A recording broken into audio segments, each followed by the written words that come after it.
तो carbon dioxide class से बाहर निकल चुका है, हेनरीज लॉ ने एप्लीकेशन को समझा दिया है। और अगर आपने अब तक मेरा पिछला 2 वीडियो नहीं देखा है तो फिर इस वीडियो को देखने का कोई मतलब नहीं बनता है।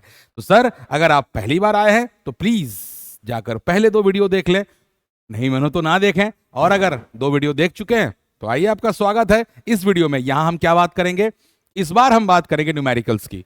किसी भी तरह के एग्जाम में, चाहे वो आईटी हो, चाहे वो मेडिकल हो, चाहे वो बोर्ड्स हो, 3 तरह का चीज हेनरीज लॉ पर आता है। क्या है हेनरीज लॉ, कैसे काम करता है यानी एप्लीकेशन, और तीसरा न्यूमेरिकल्स।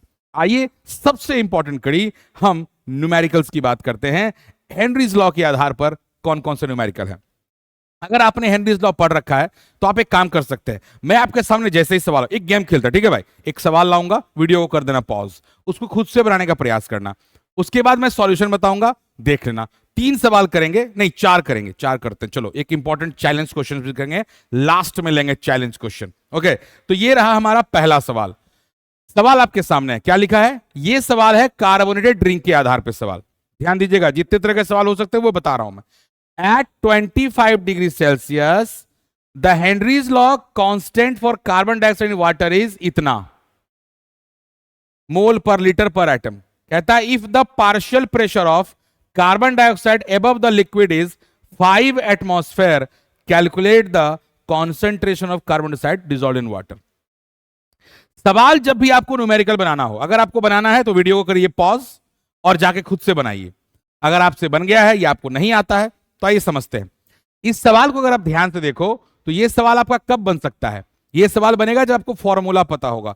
कभी भी न्यूमेरिकल बनाना हो ना तो सबसे पहले गिवन क्या है वो लिखो। तो मैं इस सवाल में जाता हूं सबसे पहले गिवन लिखने के लिए। ध्यान से देखिएगा गिवन क्या है। तो इस सवाल में गिवन है मेरे पास KH is equal to 3.4 into 10⁻⁻² mole per litre पर एटमॉस्फेयर।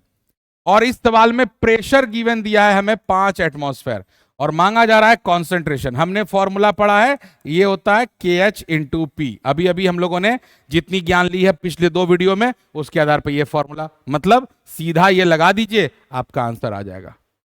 समझ में आया? आइए इसके सॉल्यूशन को बढ़िया से देख लेते हैं। ये रहा इसका सॉल्यूशन। KH आपको दिया गया है, 5 एटमॉस्फेयर है, फॉर्मूला ये होता है, इसको मल्टीप्लाई कीजिए, आपका आंसर आ चुका है कार्बोनेटेड वाटर। एक ग्लास पी लीजिए, चलो कोल्ड ड्रिंक्स पी लेते हैं। आसान सवाल था। Concentration is equal to KH into partial pressure. लगा दीजिए, बन गया सवाल। कॉन्सेंट्रेशन की जगह सॉल्युबिलिटी मांगता, solubility is equal to KH into pressure. Mass मांगता, mass is equal to KH into pressure. सब में वही कहानी चल रही है। तो कहानी इस तरह से आपकी बनेगी। आगे बढ़ते हैं, दूसरे सवाल पर चलते हैं। सवाल पढ़ लीजिए, पॉज कीजिए वीडियो को, खुद से बनाने का प्रयास कीजिए। बन गया, बिंगो, थम्स अप, कमेंट करके बताइए सर मैंने बना लिया था। बहुत बढ़िया। अगर आपने बना लिया मैं आपको एक लाइक दूंगा, लव वाला हार्ट भी मारूंगा, सही है। और सच में बनाया है तो भाई कमेंट भी कर दूंगा, वेरी गुड।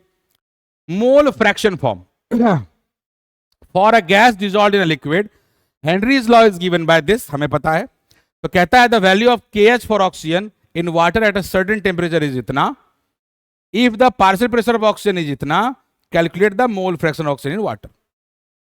वीडियो पॉज कीजिए और खुद से बनाइए। अब हम सभी फॉर्मूला क्या जानते हैं, हम जानते हैं partial pressure is equal to KH into X होता है।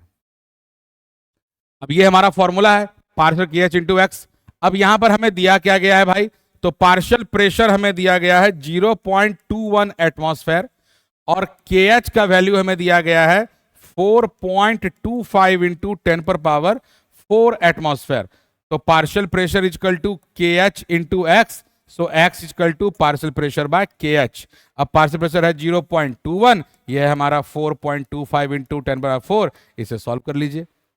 अब यहां पर देखिए इसका सॉल्यूशन। सॉल्यूशन क्या है, सेम वही जो मैंने बोला, गिवन डेटा सारा है, अप्लाई कीजिए, वैल्यू दीजिए, आंसर आपका आ गया।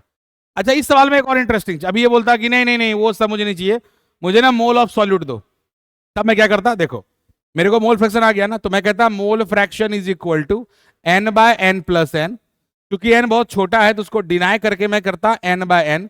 फिर मैं कहता लेट वाटर इज 1 kg, तो मैं कहता वाटर इज 1000 ग्राम।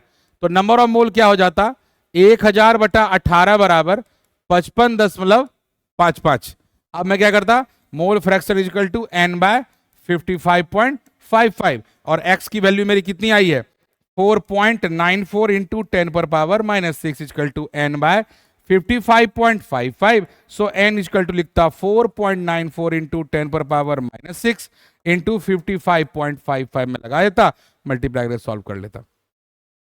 तो इस प्रकार आप मोल ऑफ सॉल्यूट निकाल सकते थे। तो सवाल जब भी इस तरह का पूछे आप कैसे अप्लाई करोगे? पहला वाला सवाल हमने कॉन्सेंट्रेशन पर कर लिया, दूसरा सवाल हमने मोल फ्रैक्शन पर किया। चलिए निकालते हैं जादू के पिटारे से तीसरा सवाल। क्या है तीसरा सवाल? तीसरा सवाल है डीप सी डाइविंग एप्लीकेशन के आधार पे। सवाल अगर बन जाए तो वीडियो पॉज कीजिए, खुद से ट्राई कीजिए, नहीं बना तो मैं बताता हूं। Diver is breathing air at a depth where the partial pressure of nitrogen is 4 atmosphere. हमने अभी एप्लीकेशंस वाली वीडियो में देखा था कि नाइट्रोजन जो है वो कितना डिसॉल्व हो जाता है। The Henry's law constant N2 ब्लीज इतना, calculate the concentration of dissolve nitrogen in the blood at that depth. अब तक आप ये समझ गए होंगे सवाल में क्या कॉन्सेंट्रेशन मांग रहा है। KS दिया है, पार्शियल प्रेशर दिया है, मल्टीप्लाई करो आंसर आ जाएगा। सीधा लगा दिया, ये रहा हमारा formula KH into P. Pressure 4 atmosphere, KH का वैल्यू 6 इंटू 10 पर पावर -4 दिया है, मल्टीप्लाई कर लीजिए, आपका आंसर आपके हाथ में। Scuba divers. तो 3 सवाल हो गए, तीनों आसान है। इसी तरह के सवाल हेनरीज लॉ में इससे अलग सवाल नहीं आता। अब एक चैलेंज क्वेश्चन, चलिए देखते हैं। चैलेंज क्वेश्चन ये रहा आपके सामने। चैलेंज क्वेश्चन कहता है P equal to KH into x, the mole fraction of a gas dissolved in water is इतना, if the Henry's law constant is इतना, find the partial pressure of gas above the solution. P equal to KH into x का formula लगाइए, x दिया है, KH दिया है, apply कीजिए, multiply कीजिए। अब यहां इंपॉर्टेंट बात क्या, ध्यान से सुनिएगा। प्रेशर मुझे निकालना है तो मैंने मल्टीप्लाई किया, KH हमारा दिया है 5 इंटू 4 और मोल फ्रैक्शन दिया है 2 इंटू 5। इसको सॉल्व कीजिए, 0.1 एटमॉस्फेयर आ गया, तो पार्शियल प्रेशर हो गया 0.1। इस तरह से हम लोगों ने इस सवालों को बनाया और इस तरह से हमने हेनरीज लॉ को पढ़ा। उम्मीद करता हूं आपको हेनरीज लॉ के जो पहला पार्ट, दूसरा पार्ट और तीसरा, इस 3 वीडियो में कंप्लीट इंफॉर्मेशन मिल चुकी होगी। और अब अगर आपको ये समझ में आया हो तो प्लीज मुझे कमेंट करके बताइएगा कि ये अच्छा है, इसमें और सुधार चाहिए, और इसके अलावा कोई और वीडियो अगर चाहिए तो कमेंट कीजिएगा। अगर सब कुछ ठीक रहा और आपने मुझे शेयर किया, अपने दोस्तों के साथ से इस वीडियो को शेयर किया, तो अगला वीडियो रॉल्ड्स लॉ पर आएगा। अभी के लिए बस इतना ही, तब तक के लिए बाय बाय।